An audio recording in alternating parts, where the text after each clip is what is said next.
Okay, this is day number 8. 7? 8. Today's day 7. We stayed at an RV park out in this little town called Brogan. Thursday, Friday, Saturday, Sunday, so that's... And now we're just on a bunch of farmland roads, just easy dirt roads, and we're gonna hit Boise this afternoon. Day 7. We're on day 7. I don't know what day it is.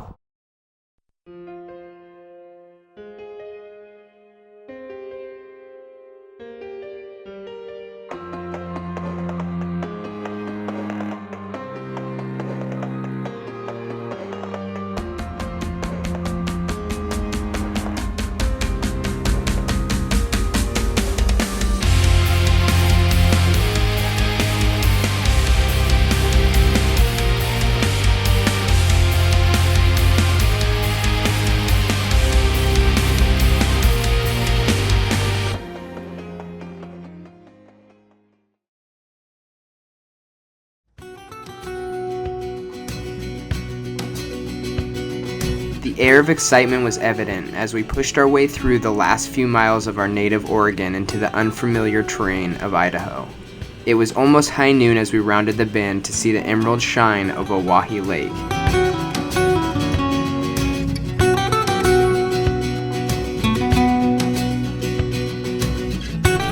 It was blistering hot.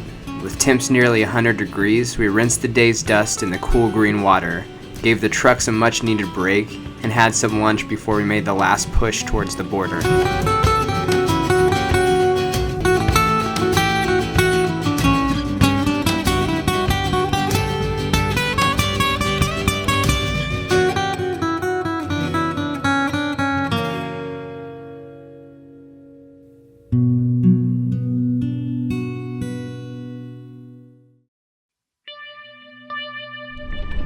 Well, you have to pardon all the bumps. We just left the lake after eating lunch, and We're on a gnarly trail. we're back on our trail, and we're on this insane, gnarly trail.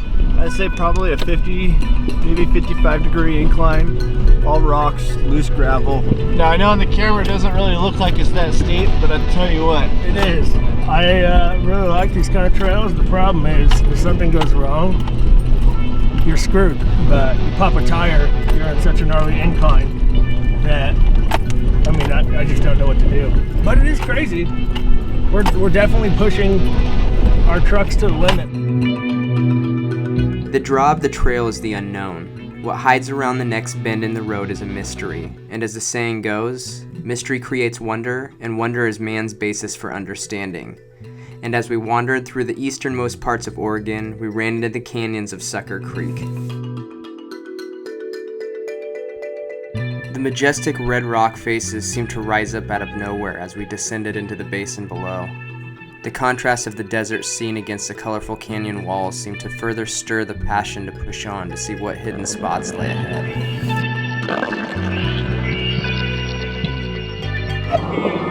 We're about 10 miles from the border. Yeah, we're all kind of tired right now.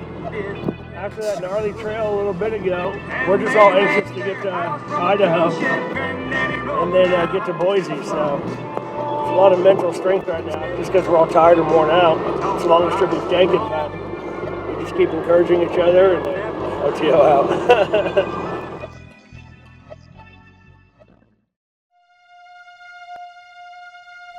We were only a few miles away from the border, and as we pulled up to the imaginary line between us and our neighbors in Idaho, we couldn't help thinking back on some of the hurdles we'd overcome.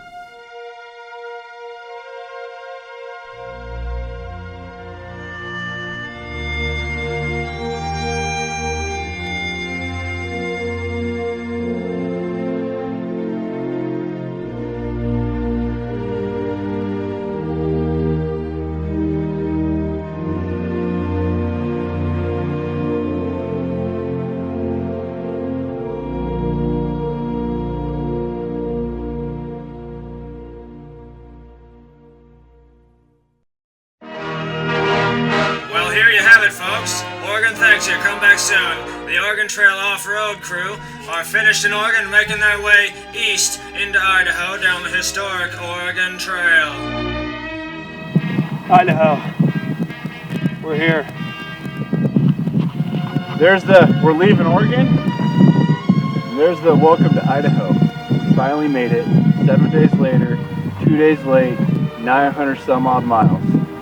I'm stoked to be right on the border of Oregon and Idaho. We calculated, I think, 680 some odd miles to make it to Idaho. In reality, it was 943 miles. So it was quite a bit more mileage than we ever expected. Took us longer than we expected. Today's day 7, but we're here. There's the sign.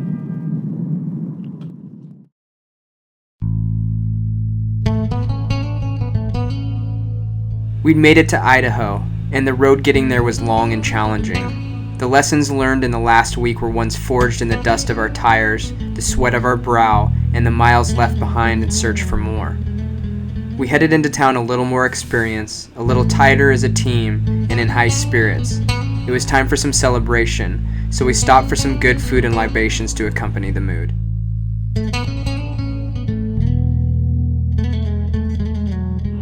Over 1,000 miles later, we are here in Boise, Idaho at 10 Barrel Brewing Company. I love their beer, so thank you for refreshing me. Let me go inside in a minute and giving me good drink and good food.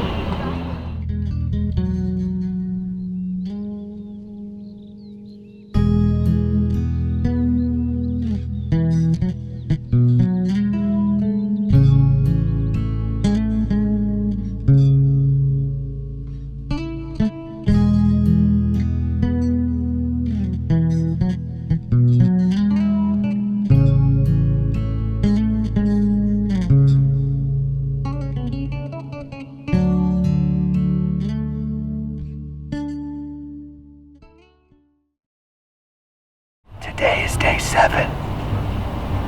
We conquered a lot of trail miles today. Day number 7 was good. Mentally, it's a little harder. Just because being away from the family and just the way the trail taxes you physically. It's a good day. That was kind of a boring day.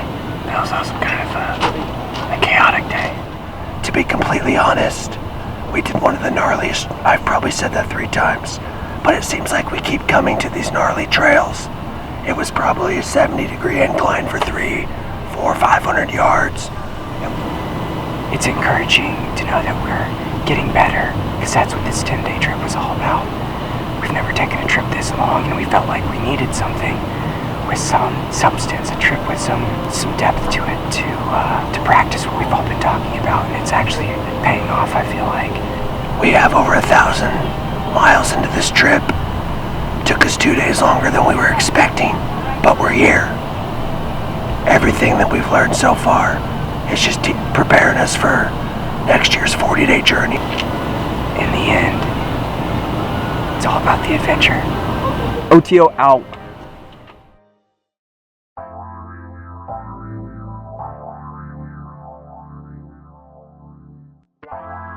It's reaching these smaller goals along our path that keeps us inspired to stay the course toward the ultimate goal. When push comes to shove, we band together, dig deep, and forge through each challenge as a unit. Every member has their own unique ability, each one making the team stronger and more equipped to reach our target. We are one team, 2 vehicles, and 3,000 miles down the Oregon Trail. It's a bit taxing. You're ruining it. I know, but it's funny. It makes good video. Day 7.